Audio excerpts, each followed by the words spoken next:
Friends, welcome to my academy. Friends, आज के इस क्लास में आपके सीटेट के एग्ज़ाम के लिए सीडीपी के प्रीवियस ईयर क्वेश्चन डिस्कस करने वाले हैं, जो कि आपके एग्ज़ाम के लिए इंपॉर्टेंट होने वाले हैं। तो चलिए देखते हैं आज के क्वेश्चन। इसके अलावा अगर आपको सीटेट सीडीपी के पेड नोट्स चाहिए तो स्क्रीन पे आपको एक व्हाट्सअप नंबर शो हो रहा होगा, वहाँ से आप मुझे व्हाट्सअप पर मैसेज करके पेड नोट्स को परचेज कर सकते हैं। बहुत सारे स्टूडेंट ऑलरेडी नोट्स को परचेज कर चुके हैं, क्योंकि अभी आपके एग्जाम में टाइम भी कम है और कम टाइम में यहाँ पर आपको ज़्यादा चीज़ें कवर करनी है। क्वेश्चन क्या दे रखा है, किस प्रक्रिया में बच्चे समाज में रहने के तौर तरीके सीखते हैं। ऑप्शन क्या दे रखा है, समायोजन, अधिसंज्ञान, समाजीकरण, पृथक्करण। देखिए, समाज में रहने के तौर तरीके बच्चा कहाँ सीखता है? अपने परिवार से सीखता है, अपने आस पड़ोस से सीखता है, अपने स्कूल से सीखता है, अपने संस्कृति से सीखता है। ठीक है, तो ये सारी की सारी प्रक्रिया किसके अंतर्गत आ जाएगी? समाजीकरण के अंतर्गत ही आ जाएगी। बच्चा यहीं से रहने के तौर तरीके, कैसे अपने पेरेंट्स के साथ में व्यवहार करना है, कैसे अपने भाई बहन के साथ में व्यवहार करना है, कैसे अपने दोस्तों के साथ में व्यवहार करना है। ठीक है, ये सारी चीज़ बच्चा कहाँ से सीखता है? अपने समाज से ही सीखता है। ठीक है, तो यहाँ पर कौन सा ऑप्शन सही हो जाएगा? ऑप्शन नंबर थर्ड, समाजीकरण की प्रक्रिया में बच्चे समाज के रहने के तौर तरीके सीखते हैं। ठीक है, और देखिए, जो बच्चे का सामाजिक होता है, इसके भी दो फैक्टर होते हैं, दो कारक होते हैं। एक तो आपका होता है प्राथमिक कारक, ठीक है, और इसमें क्या आ जाता है? परिवार, फैमिली, क्योंकि यहीं से बच्चे के सामाजिकरण की प्रक्रिया शुरू होती है। जैसे ही बच्चे का जन्म होता है, जो परिवार के सदस्य होते हैं तुरंत ही बच्चे से इंटरेक्ट करना शुरू कर देते हैं। ठीक है, तो परिवार क्या होता है? सामाजिकरण की मुख्य एजेंसी होती है, मुख्य इकाई होती है, यानी कि प्राथमिक कारक। कई बार आपके एग्जाम में क्वेश्चन पूछा हुआ है कि समाज क्या है, तो सामाजिकरण की प्राथमिक एजेंसी या फिर मुख्य एजेंसी के नाम से भी इसी को जानते हैं। इसके अलावा जो द्वितीयक फैक्टर होता है, ठीक है, जो सेकेंडरी सोशलाइजेशन होता है, इसके अंदर आपका स्कूल आ जाएगा, है ना, मीडिया आपकी आ जाएगी, संस्कृति आ जाएगा, समाज आ जाएगा, आस पड़ोस आ जाएगा। ठीक है, तो ये सारे सामाजिकरण के द्वितीयक कारक होते हैं, सेकेंडरी सोशलाइजेशन के अंतर्गत आ जाते हैं। तो ये बात भी आपको यहाँ पर ध्यान में रखनी है। और जो बच्चे समाज में रहने के तौर तरीके सीखते हैं, वो कहाँ सीखते हैं? सामाजिकरण की प्रक्रिया में सीखते हैं। तो थर्ड ऑप्शन आपका यहाँ पर करेक्ट ऑप्शन हो जाएगा। अधिसंज्ञान क्या होता है? अपनी सोच के ऊपर सोचना, ये होता है आपका मेटाकॉग्निशन, अधिसंज्ञान। ठीक है, जैसे कि मान लीजिए आज आपने सीटेट का मॉक टेस्ट दिया और वहाँ पर आपके 80 से 90 के बीच में नंबर आए, तो आप उस पर चिंतन करना है कि अच्छा, मेरे नंबर कहाँ पर कट गए, है ना, मैंने किस तरीके से क्वेश्चनों को सॉल्व किया। तो ये आप क्या कर रहे हैं? अधिसंज्ञान कर रहे हैं, मेटाकॉग्निशन कर रहे हैं। ठीक है, अपने थिंकिंग के ऊपर थिंकिंग कर रहे हैं। तो ये होता है आपका मेटाकॉग्निशन। बाकी जो समायोजन है, जीन प्याजे के द्वारा दिया गया एक वर्ड है, इसको कि जब क्वेश्चन आएंगे तो हम लोग वहाँ पर डीपली समझेंगे। पृथक्करण जब भी आपको अपने एग्जाम में देखने को मिले तो उस ऑप्शन की तरफ आप मत जाइएगा, ये आपके एग्जाम के लिए एक नेगेटिव टैग वर्ड होता है। ठीक है, पृथक्करण का मतलब अलग थलग होता है, तो ये नहीं करना है। तो यहाँ पर थर्ड ऑप्शन आपका राइट ऑप्शन हो जाएगा। आगे देखते हैं। अब यहाँ पर क्वेश्चन क्या दे रखा है, जब एक शिक्षिका एक बच्चे को व्याख्यान देने के बजाय अलग अलग इशारे देकर सही उत्तर की तरफ ले जाती है, तब यह मदद क्या कहलाती है? ठीक है, ऑप्शन क्या दे रखा है, पाठ, प्रत्यक्ष निर्देश, अनुकूलन, पुनर्बलन। ठीक है, अब देखिए, जो लेव वाइगोस्की एक वर्ड की बात करते हैं, स्केप फोल्डिंग। ठीक है, स्केप फोल्डिंग क्या होता है? पहाड़ क्या होता है? जैसे कि मान लीजिए बच्चा कोई क्वेश्चन को सॉल्व कर रहा है, ठीक है, और उसको कहीं पर दिक्कत आ रही है, उसको समझ में नहीं आ रही कि अब आगे क्या करें, तो एज ए टीचर के रूप में आप बच्चे को वहाँ पर हेल्प प्रोवाइड कीजिए। ठीक है, इशारा दीजिए, ऐसा नहीं कि पूरा का पूरा क्वेश्चन ही सॉल्व करके उसको बता दिया। क्वेश्चन पूरा सॉल्व करके नहीं बताना है, सिर्फ बच्चे को हेल्प देना है, संकेत देना है, इशारा देना है कि नहीं, इस तरीके से नहीं, इस तरीके से इस क्वेश्चन को सॉल्व करो। ठीक है, ताकि बच्चा उन चीज़ों के बारे में खुद जान सके, सीख सके। तो यही होता है आपका स्केप फोल्डिंग, जिसके बारे में बात किसने की है? लेव वाइगोस्की ने। ठीक है, इसको हिंदी में अलग अलग नाम से जाना जाता है। कहीं पर आपको पहाड़ देखने को मिल जाएगा, तो कहीं पर आपको ढांचा देखने को मिल जाएगा, तो कहीं पर आपको मचान देखने को मिल जाएगा, या फिर आलम्बन भी देखने को मिल सकता है। बट इंग्लिश में आपको एक ही नाम देखने को मिलेगा, स्केप फोल्डिंग। तो ये वर्ड आप यहाँ पर ध्यान रखिएगा। इसकी बात किसने की है? लेव वाइगोस्की ने। जब भी बच्चे को संकेत या फिर इशारे देने की बात की जाए तो वहाँ पर आपका होता है स्केप फोल्डिंग। तो फर्स्ट ही ऑप्शन आपका करेक्ट ऑप्शन हो जाएगा। प्रत्यक्ष निर्देश, आपको डायरेक्ट क्वेश्चन बताना नहीं है बच्चों को, सिर्फ हेल्प देना है ना, तो ये भी नहीं होगा। अनुकूलन और रीइंफोर्स की बात तो आपके BF स्किनर करते हैं, लेव वाइगोस्की इसकी बात करते ही नहीं है, तो ये दोनों ऑप्शन तो आपके पहले ही कट जाएंगे। आगे देखते हैं। अब यहाँ पर क्वेश्चन क्या रखा है, प्रगतिशील कक्षा में अधिगम। ठीक है, यहाँ पर प्रोग्रेसिव क्लासरूम की बात हो रही है, का निर्माण सक्रिय रूप से छात्रों द्वारा स्वयं किया जाता है। बिल्कुल सही ऑप्शन आपका यहाँ पर हो जाएगा। देखिए, जो प्रोग्रेसिव क्लासरूम होती है, ठीक है, उसमें जो बच्चा चीज़ों को सीखता है, चीज़ों के बारे में जानता है, कुछ एक्टिविटी सक्रिय होकर के, ठीक है, अपने ज्ञान का निर्माण करते हैं। जैसे जो बच्चे होते हैं, अगर आप उनको प्रोजेक्ट वर्क दे दें, है ना, तो वो लोग क्या करते हैं, उस कार्य को मतलब कुछ एक्टिविटी के थ्रू करते हैं। ठीक है, कुछ प्रोजेक्ट बनाएंगे, उसको डिज़ाइन करेंगे, है ना, तो उस चीज़ के बारे में वो खुद नॉलेज रखेंगे, उस चीज़ को खुद कुछ एक्टिविटी करके खोजेंगे, उसके बारे में जानेंगे। तो बच्चे का जो ज्ञान होगा ये लंबे टाइम के लिए बना रहेगा और बच्चे को इंटरेस्ट भी आएगा सीखने में, है ना, क्योंकि बच्चा कुछ एक्टिविटी कर रहा है। तो ये सबसे बेस्ट तरीका होता है बच्चे को सिखाने का। तो यहाँ पर फर्स्ट ऑप्शन करेक्ट ऑप्शन हो जाएगा। शिक्षक द्वारा निर्देशित किया जाता है और छात्र उसी के निष्क्रिय प्राप्त करता होता है, यानी जो टीचर होता है वो एक्सप्लेन करता है चीज़ों को और सिर्फ छात्र उसको सुनता है। तो ये बिल्कुल गलत तरीका होता है। ठीक है, जो प्रोग्रेसिव क्लासरूम है ये इसकी बात नहीं करती है। तो कहती है कि बच्चा एक्टिव होना चाहिए, सक्रिय होना चाहिए। उद्दीपन और प्रतिक्रिया के युग्म व अनुबंधन से होता है। उद्दीपक और अनुक्रिया की बात किसने की है, थॉर्नडाइक ने की है। ठीक है, एक तरीके से ये आपका रिवॉर्ड एंड पनिशमेंट से रिलेटेड हो जाता है, यानी जब बच्चों को पुरस्कार दिया जाता है और दंड दिया जाता है। ठीक है, तो इसकी भी बात आपकी प्रोग्रेसिव क्लासरूम नहीं करती है, इसके खिलाफ है। ठीक है, तो ये भी बात आपके यहाँ पर नहीं होगी।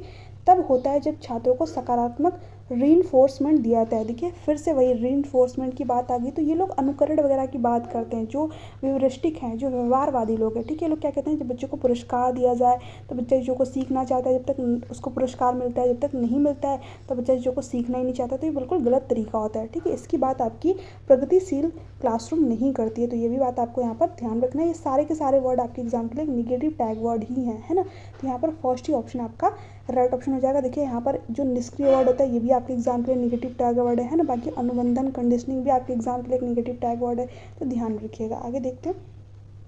अब यहाँ पर क्वेश्चन क्या दे रखा है, ये भी आपका एक इंपॉर्टेंट क्वेश्चन हो जाता है, क्योंकि अभी अगर हम देखें तो अभी आपके लगभग 5 से 6 सालों में जो हार्वर्ड गार्डनर है इनकी थ्योरी से भर भर के क्वेश्चन पूछे गए आपके एग्जाम में। तो ये आपके एग्जाम के लिए इंपॉर्टेंट है। यहाँ से आपको अपने एग्जाम में 1 से 2 क्वेश्चन जरूर देखने को मिलेंगे। ठीक है, बिल्कुल फिक्स्ड है।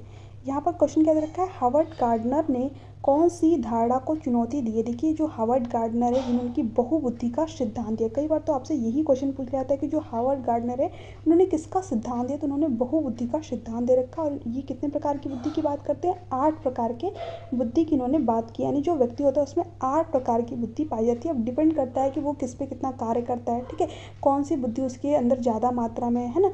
तो यहाँ पर फर्स्ट ऑप्शन क्या है, बुद्धि पूर्व निर्धारित और निश्चित होती है। ये बात आपके हार्वर्ड गार्डनर नहीं कहते हैं, ये तो 8 प्रकार की बुद्धि की बात करते हैं। बुद्धि एक व्यापक अवधारणा जो एकात्मक नहीं है। हाँ, ये बात आपकी यहाँ पर सही है।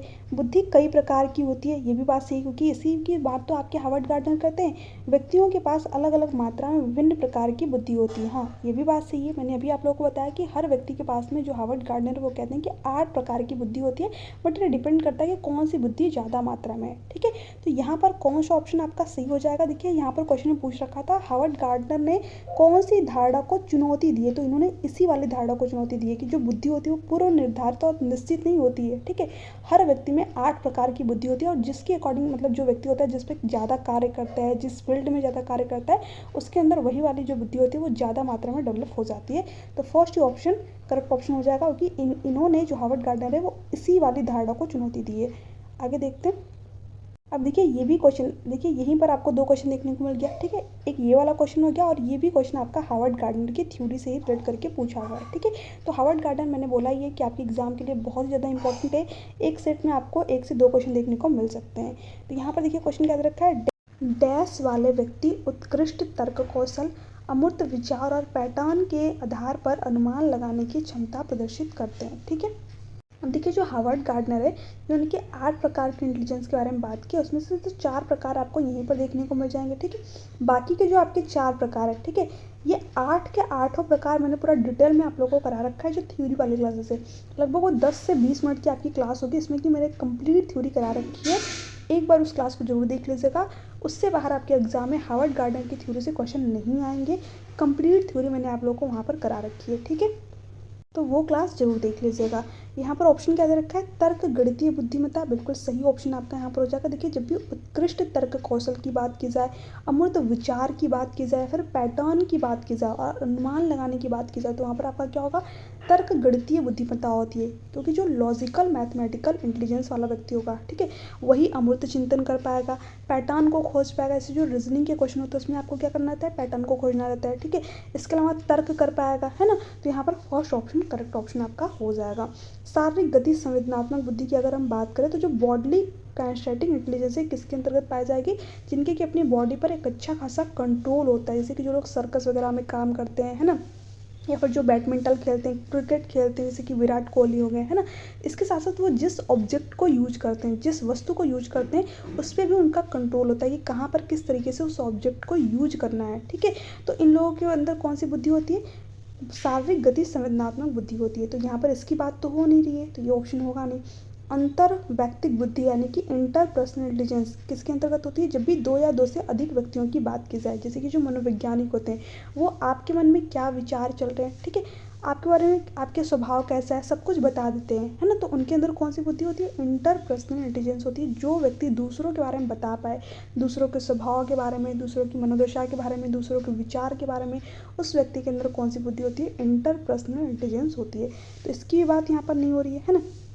भाषाई बुद्धि किसके अंतर्गत होती है, जिनके कि अपने भाषा पर एक अच्छी पकड़ हो, जैसे कि जो कवि होते हैं, है ना।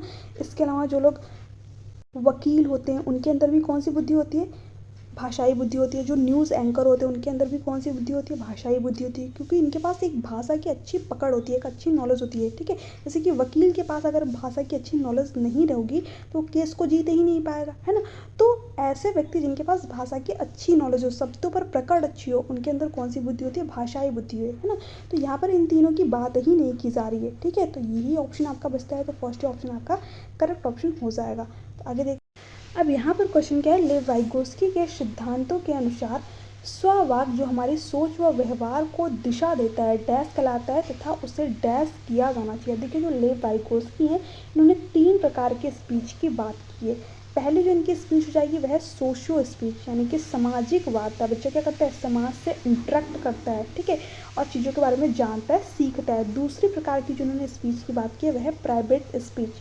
इसी को आप स्ववाक कह लीजिए, यानी जब बच्चा खुद से स्वयं से बात करे, या फिर निजी वार्ता कह लीजिए, बट इंग्लिश में आपको एक ही वर्ड देखने को मिलेगा, प्राइवेट स्पीच, ठीक है। आप यहाँ पर देख भी सकते हैं। इसमें क्या होता है, बच्चा खुद से बातचीत करता है कि अरे मेरे हेलीकॉप्टर टूट गया, मेरी कार टूट गई, मेरे खिलौने टूट गए, ठीक है। और जो वो बच्चे की आवाज़ होती है वो सबको सुनाई भी देती है, ठीक है। तो जब बच्चा खुद से बातचीत करे वो आपका क्या होता है, प्राइवेट स्पीच, है ना। और ऐसा करके बच्चा क्या कर रहा है, अपनी सोच को, अपने विचार को एक डायरेक्शन दे रहा होता है। ये 3 साल के बच्चे के अंदर डेवलप हो जाती है। इसके अलावा जो उन्होंने तीसरे प्रकार की स्पीच की बात की वह क्या है, साइलेंट इनर स्पीच, ठीक है। आप इसको इनर स्पीच भी कह सकते हो या फिर साइलेंट इनर स्पीच के नाम से इसको जानते हैं। ये क्या होता है आपका, जब बच्चा बाहर चीज़ों को व्यक्त नहीं करता है, खुद ही अंदर मन में बातचीत कर लेता है खुद से। जब बच्चा 6 साल तक का हो जाता है तब उसके अंदर साइलेंट इनर स्पीच डेवलप हो जाती है। तो इसको आप SPI के थ्रू याद रख सकते हैं, यानी कि सामाजिक स्पीच, इसके अलावा प्राइवेट स्पीच या फिर निजी वार्ता कह लीजिए, और साइलेंट स्पीच यानी कि आंतरिक वार्ता, ठीक है। तो ये 3 बात आप यहाँ पर ध्यान रखेंगे। अब देखिए जैसे कि अगर हम बड़े व्यक्तियों की बात करें, खुद की बात करें, है ना, तो हम लोगों के अंदर ये तीनों प्रकार की स्पीच डेवलप हो चुकी है। हम लोग सामाजिक वार्ता भी करते हैं, समाज में इंटरेक्ट भी करते हैं। प्राइवेट स्पीच जैसे कि मान लीजिए आप अभी क्वेश्चन सॉल्व कर रहे हैं, कोई क्वेश्चन गलत हो गया, अरे ये क्वेश्चन मैंने कैसे गलत कर दिया, आप बाहर जोर से बोल के उस खुद से बातचीत करते हैं। साइलेंट इनर स्पीच भी करते हैं। कभी कभी क्या होता है कि कुछ चीज़ें होती हैं जो कि हम लोग अपने पेरेंट्स के साथ में शेयर नहीं कर पाते, तो हम लोग वहाँ पर खुद ही अंदर मन में बातचीत कर पाते हैं, ठीक है। मतलब कर लेते हैं कि हमारे मन में क्या चल रहा है, सामने वाले को पता भी नहीं चलता कि हम क्या सोच रहे हैं, ठीक है। तो वो क्या होता है, आपका साइलेंट इनर स्पीच होता है। तो ये तीनों प्रकार की स्पीच की बात किसने की है, लेव वाइगोस्की ने की है, ठीक है। तो इस चीज़ को आप ध्यान रखिएगा। तो यहाँ पर क्वेश्चन में यही दे रखा था कि जो बच्चा सेल्फ यानी कि खुद से बात करता है, प्राइवेट स्पीच करता है, जो हमारी सोच और व्यवहार को दिशा देता है, उसे क्या कहते हैं, निजी संवाद कहते हैं, ठीक है। प्राइवेट स्पीच कहते हैं। उसे क्या किया जाना चाहिए, प्रोत्साहित किया जाना चाहिए कि इससे जो बच्चा होता है अपने विचार को दिशा देता है, डायरेक्शन देता है, ठीक है। तो ये बात बिल्कुल सही है। फर्स्ट ऑप्शन करेक्ट ऑप्शन आपका यहाँ पर हो जाएगा। आत्म केंद्रित संवाद इसको नहीं कहेंगे लेव वाइगोस्की। आत्म केंद्रित संवाद कौन कहेंगे, इसको जीन पियाजे कहेंगे। जब बच्चा खुद से बात करता है जोर जोर से बोल बोल कर, ठीक है, तो उसी चीज़ को जो लेव वाइगोस्की है वो कहते हैं प्राइवेट स्पीच। बट जो जीन पियाजे उसको क्या कहेंगे, ईगो सेंट्रिक स्पीच यानी कि अहम केंद्रित संवाद। बट यहाँ पर जीन पियाजे तो क्वेश्चन में नहीं दे रखा है, तो इसलिए आपका यहाँ पर फर्स्ट ऑप्शन करेक्ट ऑप्शन होगा। अगर यहीं पर दे रखा था कि जीन पियाजे इसको क्या कहेंगे, तो जीन पियाजे इसको क्या कहेंगे, अहम केंद्रित संवाद यानी कि ईगो सेंट्रिक स्पीच। ये बात भी आप यहाँ पर ध्यान में रखेंगे। तो ये भी नहीं होगा आपका यहाँ पर। बाकी हतोत्साहित दे रखा है, तो हतोत्साहित तो बच्चों को करना ही नहीं है, प्रोत्साहित करना है, ठीक है। और हतोत्साहित क्या होता है आपके एग्जाम के लिए, निगेटिव टैग वर्ड होता है, ध्यान रखिएगा। यहाँ पर फर्स्ट ऑप्शन आपका करेक्ट ऑप्शन हो जाएगा। अब यहाँ पर क्वेश्चन क्या है, अजशन और रजन वाला क्वेश्चन है। अधिगम और विकास एक दूसरे से जुड़े हुए हैं, बिल्कुल सही बात है। यहाँ पर जो आपका लर्निंग होता है और जो आपका डेवलपमेंट होता है, ये क्या होते हैं, आपस में जुड़े हुए होते हैं, इंटर रिलेटेड होते हैं। एक बच्चे क्या करता है, दूसरे बच्चों को प्रभावित करता है, ठीक है। यानी जितने अच्छा आपका डेवलपमेंट होगा उतनी अच्छी आपकी लर्निंग होगी, जितनी अच्छी आपकी लर्निंग होगी उतना अच्छा आपका डेवलपमेंट होता है। तो ये आपस में क्या होते हैं, जुड़े होते हैं, दोनों अलग अलग प्रक्रियाएं होती हैं, ठीक है, बट एक दूसरे को प्रभावित करते हैं, बात ध्यान रखिएगा। तो ये बात बिल्कुल सही है। रीजन क्या दे रखा है, अधिगम विकास के लिए नई स्थितियां सृजित करता है, बिल्कुल सही बात यहाँ पर दे रखा है। जो हमारी लर्निंग होती है, हमारे डेवलपमेंट के लिए नई स्थितियां सृजित करती है। जैसे कि मान लीजिए हमने कुछ नया सीख लिया, ठीक है, तो हमारा डेवलपमेंट और अच्छा हो जाएगा, है ना, हमारा विकास और अच्छा आ जाएगा, हम और चीज़ों के बारे में जान पाएंगे, हमारे संज्ञान का विकास होगा। तो ये दोनों ही बातें सही है। तो ए और आर दोनों सही है और एक दूसरे की सही व्याख्या भी कर रहे हैं। तो आर सही व्याख्या करता है ए की, तो यहाँ पर फर्स्ट ऑप्शन करेक्ट ऑप्शन हो जाएगा। आगे देखते हैं, यहाँ पर क्वेश्चन क्या है, बच्चों के विकास के बारे में कौन सा कथन सही है। ऑप्शन क्या दे रखा है, विकास एक सहज रूप से होने वाली प्रक्रिया है, किंतु इसे सुसाधित करने के लिए उपयुक्त परिवेश का होना आवश्यक है, बिल्कुल सही बात यहाँ पर दे रखा है। देखिए जो विकास होता है, ठीक है, बच्चे का विकास सहज रूप से होता है, ठीक है, खुद अपने आप ही होता है, बट डिपेंड करता है कि बच्चा किस तरीके के परिवेश में रह रहा है। अगर उसको एक अच्छा परिवेश नहीं मिलेगा, ठीक है, तो जो बच्चे का विकास है वो गलत डायरेक्शन में होने लगेगा। जैसे कि मान लीजिए एक बच्चा है, इसको बचपन से ही उसने अपने आसपास मार काट वाली चीज़ें देखी है, चोरी वाली चीज़ें देखी हैं, है ना, तो उसको फिर उसी तरीके का माहौल ही मिल गया है, बच्चे का विकास उसी डायरेक्शन में होने लगेगा। तो जिस तरीके का परिवेश, जिस तरीके से बातचीत बच्चे के सामने आप प्रस्तुत करेंगे, जिस तरीके से व्यवहार बच्चे के सामने आप प्रस्तुत करेंगे, बच्चा उन्हीं चीज़ों को सीख जाता है, ठीक है।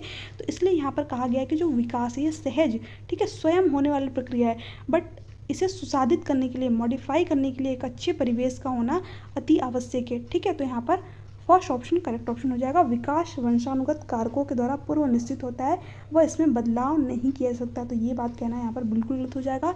वंशानुगत कारकों के द्वारा प्रभावित होता है, पूर्व निश्चित नहीं होता है। हमारा जो डेवलपमेंट होता है ये दोनों का परिणाम होता है, हमारी हेरिडिटी और इन्वायरमेंट का, दोनों ही फैक्टर इंपॉर्टेंट होते हैं, है ना। तो यहाँ पर पूर्व निर्धारित यानी कि पूरी तरीके से हेरिडिटी से ही निर्धारित होता है, तो ये बात कहना बिल्कुल गलत है ना। आनुवंशिकता की विकास में कोई भूमिका नहीं होती, देखिए कोई भूमिका नहीं होती, ये भी बात कहना गलत है।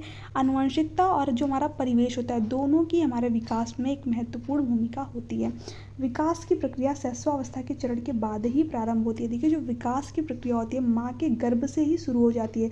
जब बच्चा माँ के गर्भ में होता है तभी जो फीमेल होती हैं, जो गर्भवती महिलाएं होती हैं, उनको न्यूट्रिशन वाली चीज़ें खाने को दी जाती है ताकि जो बच्चा है वो स्वस्थ रहे, ठीक है, उसका विकास अच्छी तरीके से हो पाए, है ना। तो यहाँ पर जो बच्चे का विकास है माँ के गर्भ से ही शुरू हो जाता है। तो यहाँ पर ये बात भी गलत है, यहाँ पर फर्स्ट ऑप्शन आपका करेक्ट ऑप्शन हो जाएगा। यह बात आप यहाँ पर ध्यान में रखिएगा। अब ये क्वेश्चन देखिए, ये क्वेश्चन भी आपका यहाँ पर इंपॉर्टेंट क्वेश्चन हो जाता है। अजशन और रिजन वाला क्वेश्चन है। 6 वर्षीय सरला संरक्षण और क्रमांकन के कार्य नहीं कर सकती। पूर्व संक्रात्मक अवस्था में बच्चों की स्थिति के कई पहलुओं पर विचार करने में कठिनाई होती है, बिल्कुल सही। अजशन भी दे रखा है और इसका रीजन भी दे रखा है। तो फर्स्ट ऑप्शन आपका यहाँ पर करेक्ट ऑप्शन हो जाएगा। ए और आर दोनों सही है। आर जो है सही व्याख्या करता है ए की। इस चीज़ को यहाँ पर जरा समझिए। जो जीन प्याजे हैं जो कि स्विट्जरलैंड के एक मनोवैज्ञानिक है, जिन्होंने संज्ञानात्मक विकास की 4 अवस्थाएं बता रखी हैं।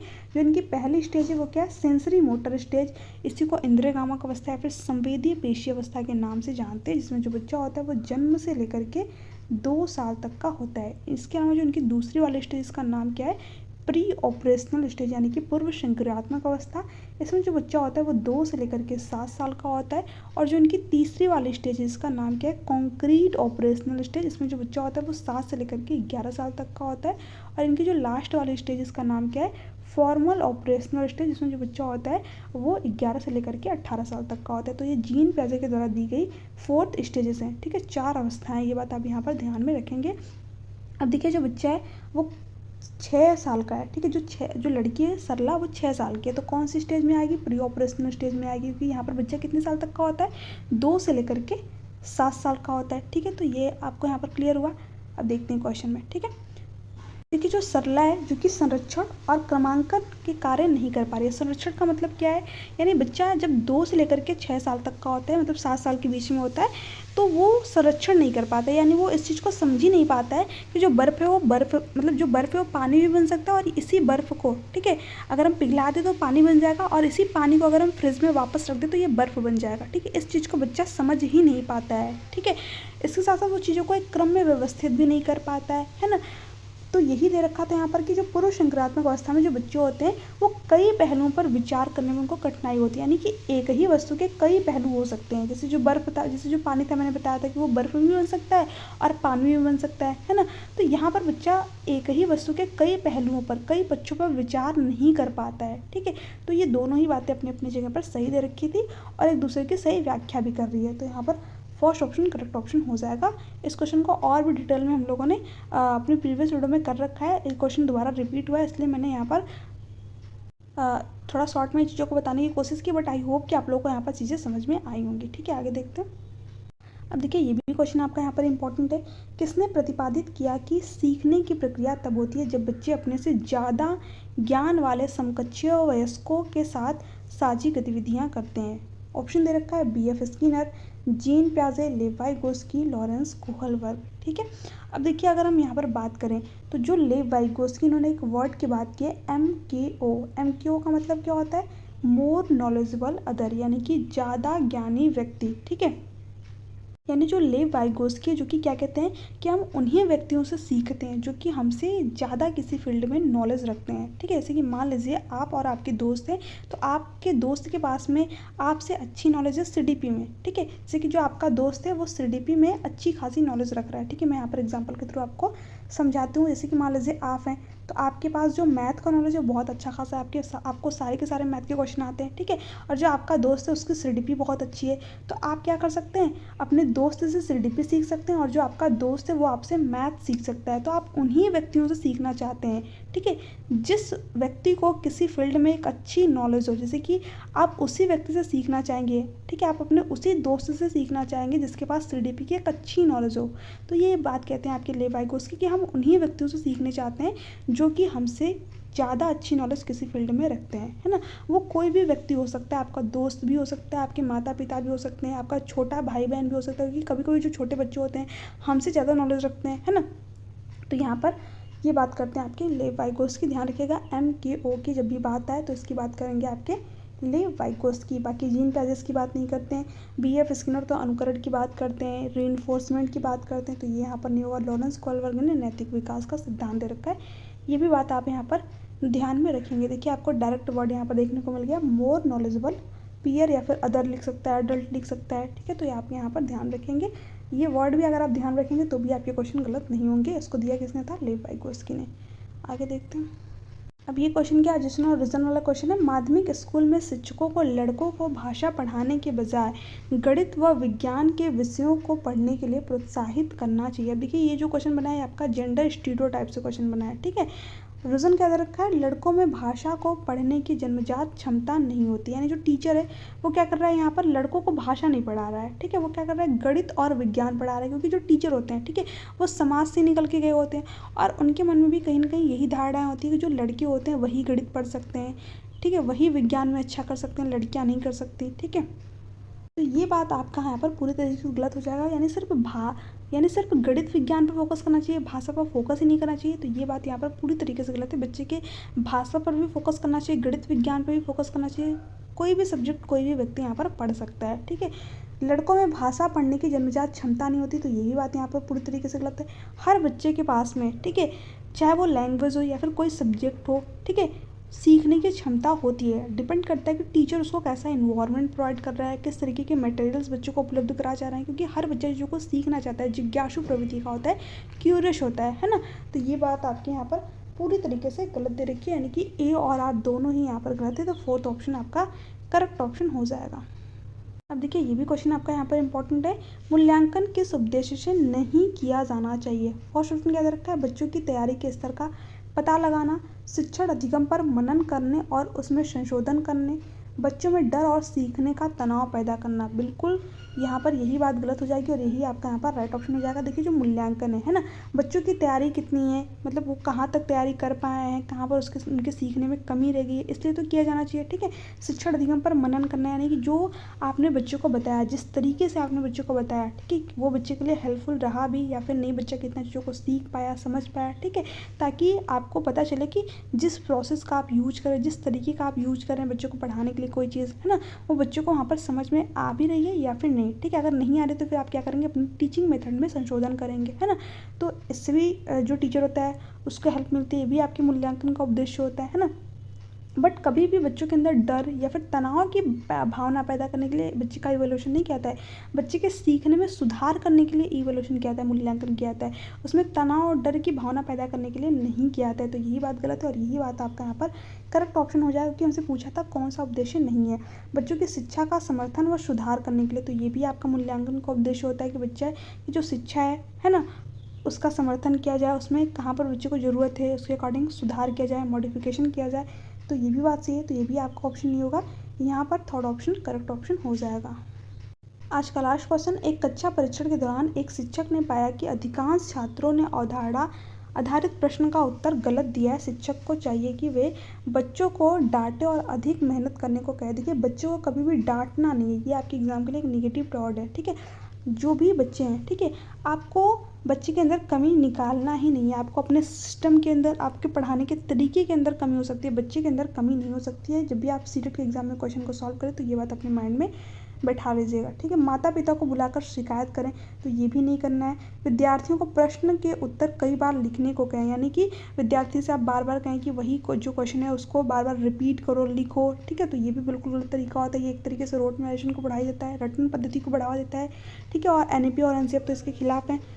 छात्रों को सोच में वैचारिक चुनौतियों का पता लगाएं और उनके अनुसार पढ़ाएं, यानी जो बच्चा उसको सीखने में कहाँ पर कमी आ रही है, ठीक है, बच्चे को कहाँ पर चैलेंजिंग लग रही है वो चीज़, ठीक है, बच्चा किस तरीके से सोच रहा है इसका पता लगाइए। फिर उसके अकॉर्डिंग जो अपना टीचिंग मेथड होता है, जो शिक्षण विधियाँ होती है, उसको प्रिपेयर कीजिए, किस तरीके से पढ़ाना है, कहाँ पर बच्चों को दिक्कत आ रही है, उस तरीके से आप जो टीचिंग लर्निंग मटेरियल्स होते हैं उनका यूज कीजिए। ठीक है, यानी कि अलग अलग तरीके से बच्चों को बताइए चीज़ें, ताकि बच्चा वहाँ पर चीज़ों को समझ पाए। ठीक है, जो उसको दिक्कत आ रही है वो वहाँ पर दूर हो, है ना।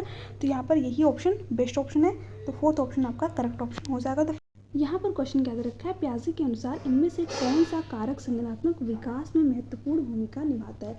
ऑप्शन क्या दे रखा है, गतिविधि, अनुकूलन, अनुकरण, पुनर्बलन। ठीक है, अब देखिए जो जीन प्याजे हैं, जो कि स्विट्जरलैंड के एक मनोवैज्ञानिक है, जो कि क्या कहते हैं, जो बच्चे का संज्ञानात्मक विकास होता है, ठीक है, इसमें जो एक्टिविटी होती है, जो गतिविधि होती है, ये बच्चे के लिए बहुत ज़्यादा इंपॉर्टेंट होती है। बच्चा खुद अपने ज्ञान का निर्माण करता है, ठीक है, कुछ एक्टिविटी करके।